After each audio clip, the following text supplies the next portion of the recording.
ഇന്ത്യയുടെ പ്രതിരോധ അറ്റാഷെയും നാവികസേനാ ക്യാപ്റ്റനുമായ ശിവകുമാർ ജൂൺ 10 ഇന്തോനേഷ്യയിലെ സൂര്യധർമ്മ സർവകലാശാലയുടെ പ്രതിരോധ വിശകലന പരിപാടിയിൽ അവതരിപ്പിച്ച പ്രസന്റേഷനിൽ പാകിസ്ഥാനും ഇന്ത്യയുമായുള്ള യുദ്ധത്തിൽ യുദ്ധവിമാനങ്ങൾ നഷ്ടമായെന്നും രാഷ്ട്രീയ നേതൃത്വം സൃഷ്ടിച്ച പരിമിതികളാണ് അതിന് കാരണമെന്നുമുള്ള വിവാദ പരാമർശം നടത്തിയതെന്ന് പറയപ്പെടുന്നു.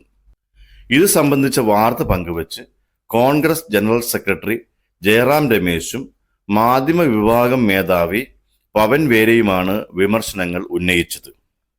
നഷ്ടങ്ങൾ സൈനിക നടപടിയുടെ ഭാഗമാണെന്ന് director general air operations air marshal Avadhesh Kumar Bharati നേരത്തെ ചോദ്യങ്ങൾക്ക് മറുപടിയായി പത്രക്കാരോട് പറഞ്ഞിരുന്നു.